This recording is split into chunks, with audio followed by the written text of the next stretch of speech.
지금 시장의 관심이 두 가지인데요. 하나는 이제 추가 대책이 나온다면 언제 어떤 대책이 나올까? 또 그렇게 되면 시장은 과연 안정될 수 있을까? 이제 9.7 대책 이후에 집값이 계속 오르고 전세값도 동반상승하다 보니까 이런 관심사가 하나 있고요. 두 번째는 정부도 투기 수요를 억제하기 위해서 6억 원 대출 규제를 하고 또 전세 대출도 강화하고 전세 보증 제도도 이제 강화하는 데 나섰는데요. 결국은 갭 투자를 막아서 투기 수요를 막겠다라는 게 시장 안정을 위한 정부의 강력한 의지라고 볼 수 있습니다. 그러면서 정부가 부동산 감독기구, 그러니까 예를 들면 이 금융감독원 잘 아시잖아요. 금융감독원과 같은 그런 독립된 기구를, 종합적이고 독립된 기구를 부동산 시장을 관리 감독하게 하기 위해서 만들면 결국 투기 수요도 작고, 그리고 요즘 문제되고 있는 게 대통령께서 굉장히 관심 많은 게 산업재해잖아요. 사망을 뭐 1년에 한 2,000명이 공사장에서 사망한다 그래요. 이건 보통 일이 아니죠. 그러니까 대통령까지 나서서 할 정도로 심각한 문제인데, 이런 문제. 그 다음에 이제 정부가 국세청을 동원해 가지고 세무조사라고 말은 안 했지만 자금 조달 계획서라든지 인공지능이라든지 이런 걸 활용해서 앞으로 좀 소위 말하면 세무조사를 강화한다, 지금 이런 얘기죠. 자금 출처를 비롯해서 이런 얘기가 이제 9.7 대책에서 포함이 됐어요.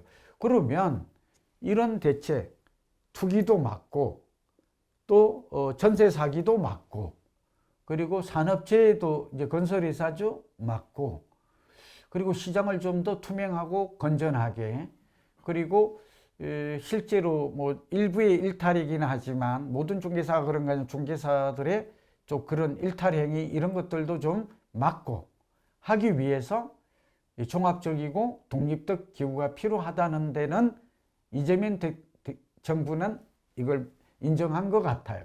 이 부동산 감독원은 뭐 한 2, 3년 전부터 지난 정부에서도 제가 계속 회의 때마다 제안했던 건데, 뭐 저 때문만은 아니고 이렇게 공감하는 사람이 많아서 그런지 이번에 9.7 대책에서 포함돼서 나온 거는 저는 좀 뿌듯하고 개인적으로 긍정적으로 생각합니다. 우선 두 가지 문제가 좀 있습니다. 하나는 나올 것 같다. 그런데 나왔을 때 예상되는 두 가지 문제점 중에 하나는 문재인 정부 때도 부동산 감시원이라고 그랬나 봐요. 지금은 이제 감독원이란 말을 썼는데, 이때도 이게 나왔다가 국토부 내 조직으로 이걸 만들면 부동산 빅브라더가 될 수 있다. 그러니까 소위 말하면 옥상옥이 될 수 있다. 뭐 이런 얘기가 하나 있었고, 두 번째는 지금도 부동산 실명제 하에서 특사경이란 말 들어봤죠? 특별사법경찰인데, 그 다음에 구청 같은 데서도 관리 감독을 하고 있는데, 구태여 정부의 조직을 늘려가면서까지 이런 역할을 하면 좋은가? 그런 데다가 시장을 더 간섭하게 되면 왜곡한다. 그래서 악영향을 준다. 이런 의견이 있어서 지난 문재인 정부 때도 이게 실행이 안 됐었어요. 그리고 똑같은 비판의 목소리가 나오고 있습니다. 그런데 저는 나왔으면 좋겠습니다.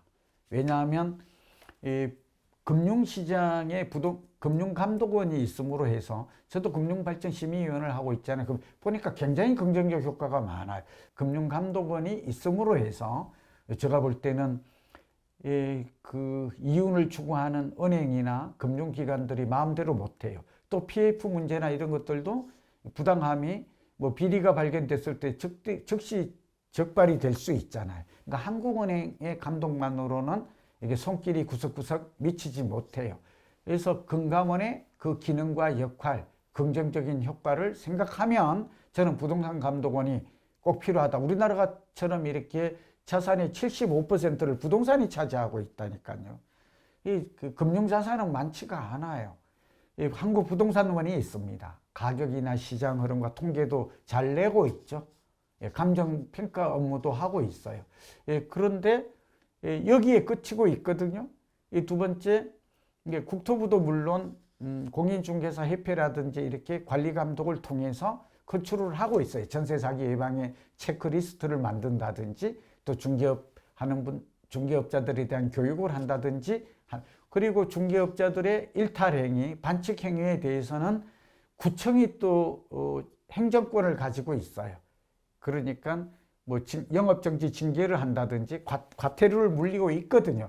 근데 이 기능이 각각 분산되어 있다 이 말인 것입니다.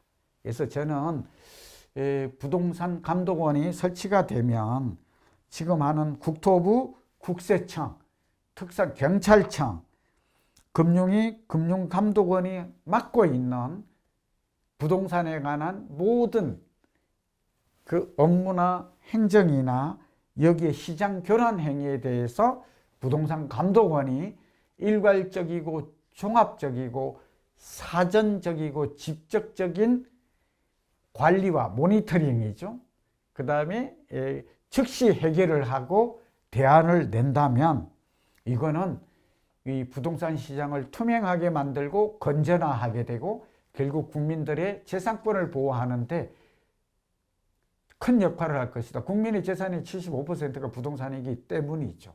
그래서 저는 꼭 필요하다 하는 생각을 가지고 있고, 명칭은 한국부동산 시장관리원이 돼도 좋고, 저는 금융감독원처럼 조금 권위도 있고 조금 두려움을 갖도록, 예를 들면 부조리나 비리나 반칙을 하고 사기꾼을 비롯해서 이런 사람 입장에서는 좀 두려움을 갖게 하는 것도 저는 사전 예방 효과가 큰 것 같아요.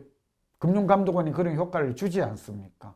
한국예금보험공사 같은 경우 이 모니터링과 관리, 감시 기능을 강화했거든요. 저도 여기 자문위원회에서 여기 가보니까 이 특히 부실이 많은 저축은행이 바짝 긴장을 해서 자체의 정화 기능을 가지고 있어요. 그래서 저도 보험감독원을 만드는 것은 현재 한국 시장의 부동산 시장에 여러 가지 전세 사기라든지 산재 사고라든지 일부 공인중개사의 일탈, 일부지만 전세 이런 걸 방지하기 위한 효과는 상당히 클 것이다. 그 대신 저는 그 자체 통제도 필요해요. 그래서 한국공인중개사협회가 있거든요. 중개사가 11만 명이나 돼요. 그리고 이 사람들은 국가가 인정한 소위 말하면 전문 자격사입니다. 공인중개사협회를 법정단체와 감독원은 전체 감독을 하고 총괄하고 자체의 정화 기능 또 관리 감독 기능을 동시에 강화한다면 일석이조의 효과가 있을 것이다. 지금 한국 부동산 중개사협회를 법정단체화하는 법이 발의가 되어 있거든요.